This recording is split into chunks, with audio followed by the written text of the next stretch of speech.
So it's the longest river in Michigan, and it runs from Grand Rapids, Grand Haven to Jackson, Michigan. It's 152 miles. And also behind us, you'll see the trail. It's the Idaho Explorers Trail, and it's a multi-purpose trail system that when it's completed, it will connect Grand Haven to Grand Rapids. It will also connect 46 public parks and over 250 miles of trails.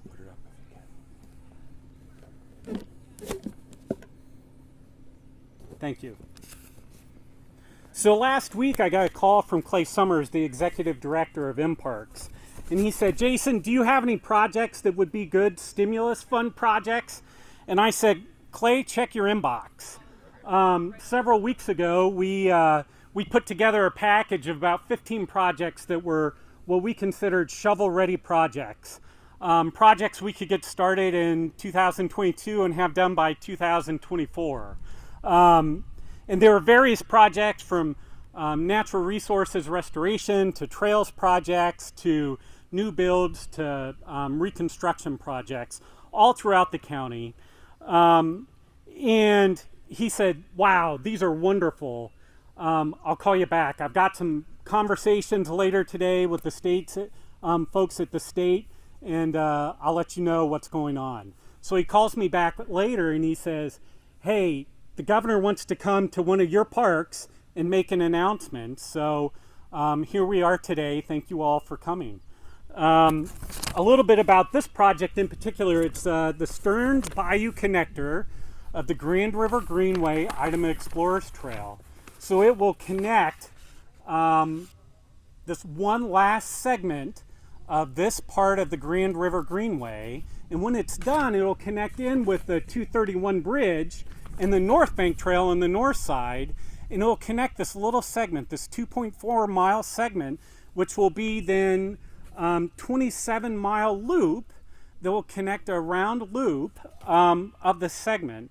So, but alone, it's a $3.8 million project. So we have funding from our Ottawa County Parks millage.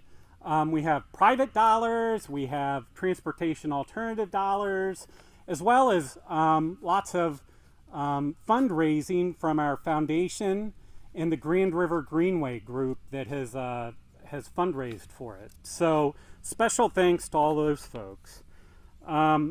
A little bit about Ottawa County and our parks here. So we're so well known for Lake Michigan and our greenways, but as well with the Grand River, we have incredible wetlands and our bayous, which some are the best in all of Michigan, not just for the wetlands, but also for our bird species.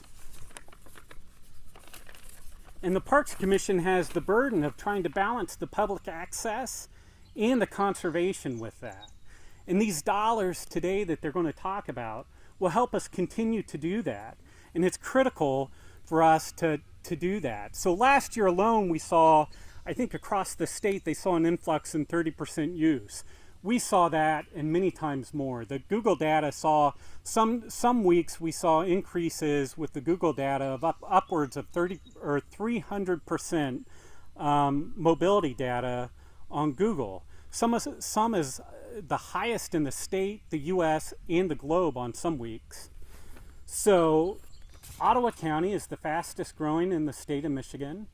We have the fastest growing in the town. We have the fastest growing township in the state of Michigan, and that's why this funding is the most important to help us continue to protect these resources, to continue to build this infrastructure, to make these assets here for our residents, for the state of Michigan, and for our visitors. So will you all please help me welcome Director for Michigan Department of Natural Resources, Dan Eichinger. He is Ottawa County's own, grew up right here in Holland, Michigan. So, Director? Thanks, sir. Thank you, Jason. I am not sure that there is a better place to be in the summertime than right here in Ottawa County. And I am so grateful to all of you for coming out here, and thank you for the warm hospitality. It's awfully good to be home, and it's awfully good to be talking about how we can lift up our partners in the outdoor recreation space. As Jason shared with us just a minute or two ago, over the last year to 18 months, we have seen just a tremendous growth in the engagement of outdoor activities, camping, hiking, mountain biking, hunting, fishing, boating, all of the kinds of things that make Michigan unique, all the reasons that we live here, people are doing, and they are doing at a frequency and intensity that we haven't seen in an awfully long time. And as we heard the governor a couple of weeks ago make a historic announcement about the investments that we were going to be making in our Michigan State Park system to ensure that that system is vital, accessible, open, and welcoming to citizens for not just our current generations, but for future generations, I am so pleased to be here to participate in what will be a historic announcement about lifting up those most important partners that we have in the outdoor recreation space, and those are our counties, our cities, our townships, and our local municipalities, and their tremendous park and recreation assets and systems. So again, I'm so pleased to be here. It's awfully good to be back home in Ottawa County. I haven't been here. It's been a few weeks anyway since I've been down here. We came down for tulip time back in early May with my wife and children. It's always good to be home, and it's always good to be among friends. And with that, I want to take the opportunity here and introduce one of our good friends, Mr. Greg DeYoung, one of your great county commissioners here in Ottawa County, to talk about how important these systems and these places are to the residents that you serve. Take it away, Commissioner.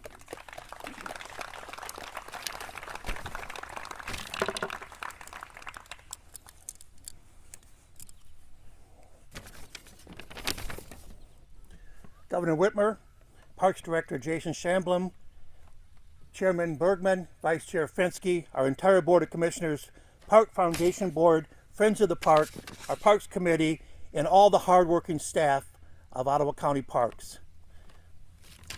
We are so proud of our Ottawa County Park system. So many passionate people and groups working together to build and develop and maintain one of the best county park systems in the great state of Michigan. And we are proud of their work and dedication.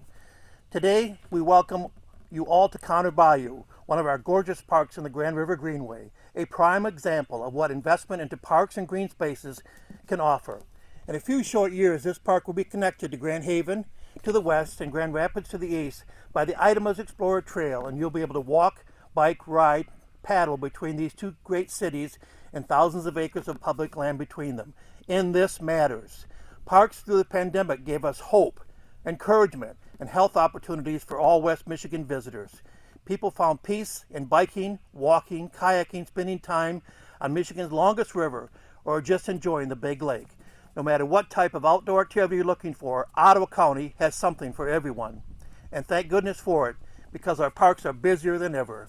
Today we are honored to have Governor Gretchen Whitmore here in Ottawa County at Bayou announcing the $150 million investment in parks throughout our state. These federal dollars are flowing from the American Rescue Plan. These parks mean many things to many people, including recreational tourism dollars that support not only the states and local communities, but also those who live and work right here in Ottawa County. Ottawa County is now the fastest growing county in the state, and we welcome new residents every day. Outdoor recreation is part of that, advancing our economic prosperity by supporting high quality of life, talent retention, and raising property values. Tourism and Michigan parks generate values for the surrounding communities. They create jobs and sustain small businesses. On the average, for every $1 invested in conservation leads to $4 in economic benefit. Parks and Michigan outdoor recreation industry supports billions in state's GDP and sustains over 126,000 jobs and over $4.7 billion in wages and salary in Michigan. There are so many reasons why Ottawa County leads the state in growth. The quality of life, job opportunities, respect for each other, faith, family, friends, and of course, our Ottawa County parks. It's no wonder that we can say with earnest, Ottawa County is where you belong. Governor Whitmer, on behalf of all of us who love Ottawa County, thank you for spending the day with us. And now it gives me great pleasure and honor to introduce our governor, Governor Gretchen Whitmer. Thank you, Greg. That was great. Thank you. Thank you. Thank you. Well, I feel like I stepped into an Ottawa County advertisement here. And it's great. I can see why the pride and glory of this county is, of course, the people who call it home, but also the phenomenal offerings that we have right here that we're able to take in this moment. And we're joined by the namesake of Idema, Ms. Idema, who's joined us here today. We're glad to have her. And so Greg and Dan and Jason, thank you. Thank you for the tour earlier today. I saw those kayakers out there. I'm hoping they put on their sunscreen. When I went kayaking this weekend, I did not, and my shoulders are a little pink. But anyway, we are here today to discuss critical investment in our local parks and recreation that will help us as a state continue our economic jumpstart as we recover from the pandemic that turned all of our lives upside down. We know that our investments in parks and recreation make Michigan a more competitive and attractive destination for tourism, and it pays enormous dividends for our seasonal and rural economies. We also know that COVID disproportionately hit our tourism and hospitality sectors. And so that's why ensuring that communities like this have the resources and support they need to emerge successfully from this pandemic is so important. Our outdoor recreation sustains 126,000 jobs and generates $4.7 billion in wages and salaries statewide. And unfortunately, over the last decade, we have not invested in our parks and recreation spaces at the level we should have been. Parks are essential infrastructure, and accordingly, we should invest. Now, with federal funds from President Biden's American Rescue Plan, I'm proposing that we use $150 million so that we can invest and modernize Michigan's local parks and develop new local recreation opportunities. Right now, this is a once-in-a-generation opportunity to make transformative investment in our outdoor spaces, and we ought to take it. The funds that we have could be used to make our parks more accessible, could be used for playgrounds and pavilions and basketball courts and boardwalks across our state. We can also improve our regional trail systems, including the Joe Louis Greenway and Idema Explorers, Bridge to Bay, and Grand River Eagles Trail, Edges Trails. This investment will help communities who rely on tourism in nearby parks and local recreation opportunities for not just the residents who call Ottawa County home, but for all of those who travel to Ottawa County. And the $150 million that I'm proposing would be on top of the $250 million investment in state parks and recreation areas that I sketched out last month to begin tackling our backlog of state maintenance on state parks. So, parks bring us together. We saw through the pandemic how important it was to be able to get outside, to connect, to stay safe, to keep our sanity in insane moments, right? Our 10 million acres of public land are equally beloved by all Michiganders, regardless of geography or income or race or class or politics. Last November, Prop 1, which changed the Natural Resource Trust Fund formula to allow for more development of outdoor recreation opportunities on our public lands to ensure every community has access to outdoor spaces, it passed with over 80%. There aren't many things that are that beloved in this moment, and yet we know that our parks and recreation is. We understand that we've got a shared duty to protect and preserve our parks for future generations, and investments in parks and recreation uplift communities. And in times of need, it's a place of collective solace. COVID-19 has highlighted just how essential parks are to our physical and mental well-being. Although nearly every aspect of our lives was turned upside down, we saw a major uptick in park usage across 2020 across the state. Michiganders and folks from out of state came here for opportunities to enjoy the outdoors. We know that time spent in public spaces leads to more physical activity, better mental health, and less stress. Parks help us reset and recover from the stresses of our everyday lives and to connect with our loved ones. So after a pandemic that exacerbated and exposed so many underlying issues and put a strain on our collective mental health and physical well-being, We need our parks more than ever, and that's why this is so important. With the investment that we are proposing today, we can help Michiganders continue to enjoy the nearly 4,000 local parks and tens of thousands of miles of trails for generations to come. So this summer, I hope that you'll get many opportunities to enjoy the outdoors, whether it's at local offerings like this phenomenal one, or is at our beautiful state parks all across Michigan. Just make sure you don't forget your sunscreen, okay? And with that, I just simply want to thank you all for joining us today. This is Michigan at our finest, coming together around the things that really define who we are and what makes our life such high quality in this great state of Michigan. Thank you so much.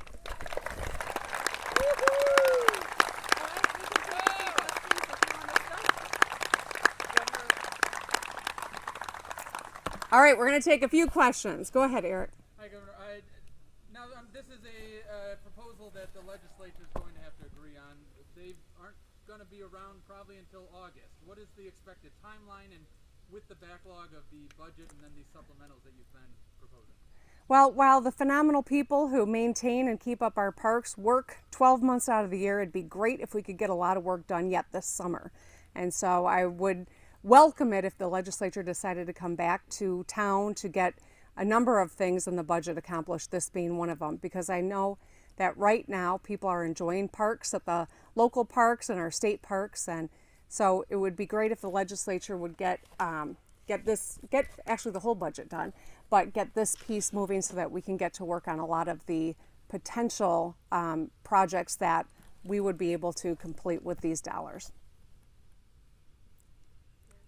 Go ahead. Governor, this is just one industry or entity of many that have been impacted by COVID-19. Obviously, today's announcement is a result of that as well. Do you anticipate having to make these continued investments in the months to come and possibly years after that for folks who are impacted by the pandemic? Well, there's no question that COVID upended all of our lives, and every one of us carried some sort of a burden. For some, it was devastating loss of a loved one. For others, it was just struggling to keep a business afloat or keep food on the table. We have got a real economic comeback in the works. We are seeing our GDP growing faster than any other state in the region. Our unemployment numbers are lower. Fitch upgraded our credit rating in the middle of a pandemic. We've got over 62% of our population vaccinated. So we are doing a lot of great things to support this comeback. But it's going to take some time for us to, for instance, address all of the academic and social and mental health needs of our students as just one example of something that will not happen overnight. But it's going to take consistent, focused effort to make sure that we are successful. And that is one of the most important ways that we absolutely need to find common ground. So I'm really excited about being able to sign some of the funding for schools. I think that I'll be doing that in the coming days, if not hours. But we've got more work yet to do, and I look forward and will continue to seek partnership out of our legislature, because this can't be a partisan moment. This has to be all hands on deck to make sure that we have a robust economic rebound from what was a global setback for all. Yeah. Governor Whitmer, unfortunately, in the past week here in West Michigan, we've already had 2 fatal drownings. Not a positive subject to talk about, but obviously West Michigan, Lake Michigan is beautiful, can bring so many positives, but what do you want to remind people as they get back out, as we get back to normalcy, about staying safe, wearing your life jacket? Sunscreen for me is definitely a big thing, but not for everybody, but what do you want to remind people about staying vigilant, staying safe on the water?